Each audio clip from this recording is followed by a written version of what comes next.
Hello बच्चों, आप सबका स्वागत है। आज हम क्लास 9th की एक सुंदर कविता ग्राम श्री का भावार्थ समझेंगे।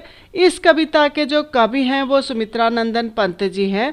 कविता का भावार्थ समझने से पहले हम थोड़ा सा इस कविता के बारे में जान लेते हैं। ग्राम श्री का अर्थ होता है गांव की शोभा। इस कविता के कवि सुमित्रा नंदन पंत जी हैं, जो एक छायावादी कवि माने जाते हैं, जिन्होंने प्रकृति व हरियाली से संबंधित अनेक सुंदर कविताएं लिखी हैं।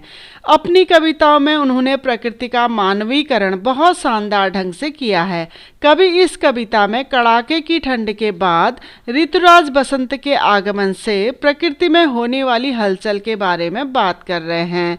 बसंत ऋतु के आगमन के साथ ही धरती फिर से हरी भरी होने के साथ ही सजने संवरने लगती है। प्रकृति का आंचल अनेक प्रकार के रंग बिरंगे फूलों व फलों से खिल उठता है। आम लीची के पेड़ों में बौर आने लगती है तो आड़ू खुमानी के पेड़ रंग बिरंगे फूलों से भर जाते हैं। रंग बिरंगी सब्जियां खेतों की शोभा बढ़ाने लगती हैं। मटर अरहर के पौधों में फलियां आने लगती है तो अमरूद संतरे मौसम्बी जैसे फल पककर तैयार हो जाते हैं। बेर की झाड़ियाँ बेरों से भर जाती हैं तो आंवले के पेड़ में छोटे छोटे नए आंवले लगने शुरू हो जाते हैं। तितलियाँ फूल फूल मंडराती फिरती हैं जो प्रकृति की शोभा में चार चांद लगाती हैं।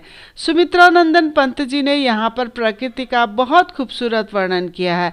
कहीं कहीं पर प्रकृति का मानवीकरण भी किया है। इस पूरे काव्य खंड में अलंकारों का बहुत शानदार प्रयोग किया गया है। चलिए अब जानते हैं कविता का भावार्थ। अपने पहले काव्यांश में कवि खेतों में फैली हरियाली को देखते हुए कहते हैं कि जहाँ तक नज़र जाती है वहाँ तक खेतों में मखमल के जैसे हरियाली ही हरियाली दिखाई दे रही है, और उस हरियाली के ऊपर जब सूरज की किरणें पड़ती हैं तो ऐसा लगता है मानो उससे कोई चांदी की जाली लिपट गई हो या उसके ऊपर कोई चांदी की जाली बिछा रखी हो। आगे कवि कहते हैं कि नए नए उगे हरे हरे घास के तिनकों व पत्तियों के ऊपर पड़ी ओस की बूंदें तो ऐसी प्रतीत होती है मानो हरा रुधिर, रुधिर माने खून, उसमें बह रहा हो। यहाँ पर घास के तिनकों का कवि ने मानवीकरण किया है। पूरी प्रकृति को निहारने में कवि को ऐसा प्रतीत होता है जैसे कि धरती के सांवलेपन को सदा आकाश में छाई रहने वाली निर्मल स्वच्छ नीलिमा ने ढक रखा हो। अर्थात कहने का तात्पर्य यह है कि हरी भरी धरती के ऊपर फैला नीला आकाश ऐसा लग रहा है मानो जैसे उसने धरती के ऊपर अपना आंचल फैला रखा हो।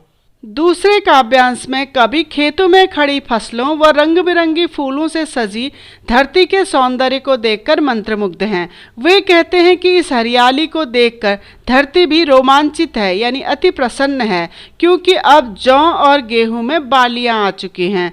अरहर और सनई, अरहर बच्चों एक प्रकार की दाल होती है और सनई एक रेशेदार पौधा होता है जो रस्सी बनाने के काम आता है। तो यहाँ पर कवि कह रहे हैं कि अरहर और सनई के पौधों में खिले पीले फूल व कलियों को देखकर ऐसा लग रहा है मानो प्रकृति ने सोने की करधनी, करधनी कमर में बांधने का एक आभूषण होता है, करधनी को बांध रखा हो जो हवा में हिलकर मधुर आवाज में बज रही हो। कभी आगे कहते हैं कि खेतों में पीली पीली सरसों अब पूरी तरह से फूल चुकी है, जिससे निकलने वाली तेल की हल्की हल्की गंध हवा में फैल रही है। तीसी यानी अलसी का पौधा, तीसी के नीले नीले खिले हुए फूलों को देखकर कवि को ऐसा लग रहा है मानो नीलम, नीलम एक तरह का रत्न होता है, मानो नीलम की कलियां हरी भरी धरती से झांक रही हों। यानी अलसी के पौधों में खिले नीले फूल बहुत सुंदर दिखाई दे रहे हैं। चलिए बढ़ते हैं अपने तीसरे काव्यांश की तरफ। उपरोक्त पंक्तियों में कवि कहते हैं कि खेतों में नीले व सफ़ेद रंग के फूलों से सजे मटर के पौधों को देखकर ऐसा प्रतीत होता है मानो जैसे दो सखियां आपस में मिलजुल कर खिलखिला रही हों। कवि ने यहाँ पर मटर के पौधों का मानवीकरण किया है।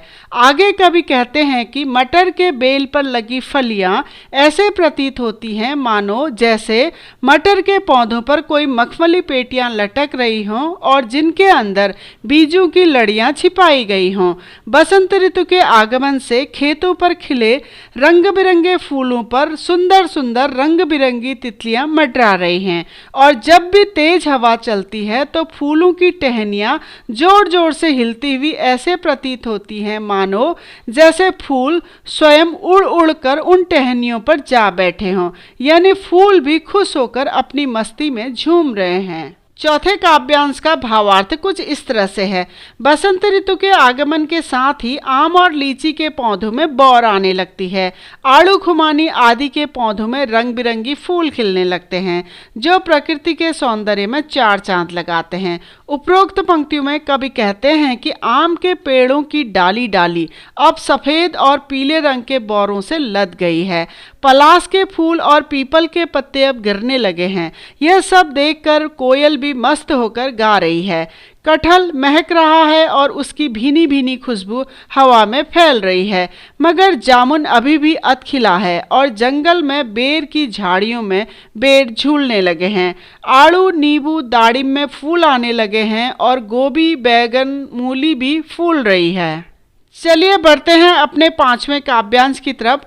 उपरोक्त पंक्तियों में कवि कहते हैं कि अमरूद पककर अब पीले व मीठे हो चुके हैं, जिनमें लाल लाल रंग की चित्तियां अर्थात धब्बे पड़ चुके हैं। बेर भी अब पककर सुनहरे व मीठे हो चुके हैं और आंवले के पेड़ों में पास पास लगे आंवले के छोटे छोटे दानों को देखकर ऐसा प्रतीत होता है मानो जैसे किसी ने आभूषण में नग जड़ दिए हों। खेतों में पालक लहलहा उठा है तो धनिया पूरे वातावरण में खुशबू बिखेर रहा है। लौकी और सेम की बेल तो हर रोज फैलती ही जा रही है। टमाटर भी पककर एकदम मखमल जैसे लाल हो गया है। मिर्च के पौधों पर लगी हरी हरी मिर्चें तो ऐसी लग रही हैं मानो जैसे किसी ने हरे हरे थैले पौधों पर लटका दिए हों। चलिए बढ़ते हैं अपनी कविता के छठे काव्यांश की तरफ। कवि गंगा नदी के किनारे खड़े होकर गंगा नदी के तट पर फैली रेत और वहां पर रहने वाले पक्षियों को देखकर आनंदित हैं।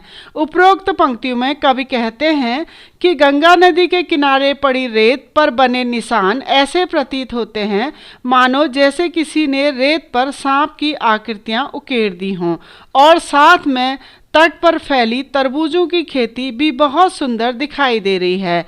एक बगुला जो एक पंजे पर खड़ा होकर दूसरे पंजे से सर खुजाते हुए ऐसा प्रतीत हो रहा है जैसे वह अपने पंजे से अपनी कलंगी संवार रहा हो, यानी अपने बालों पर कंघी कर रहा हो। कवि आगे कहते हैं कि सुरखा पक्षी धीरे धीरे गंगा नदी के कम गहरे पानी पर उतर रहे हैं, लेकिन मगरौठी गीली रेत पर अभी भी सुस्ताया हुआ सा नजर आ रहा है। चलिए बढ़ते हैं अपनी कविता के अंतिम काव्यांश की तरफ।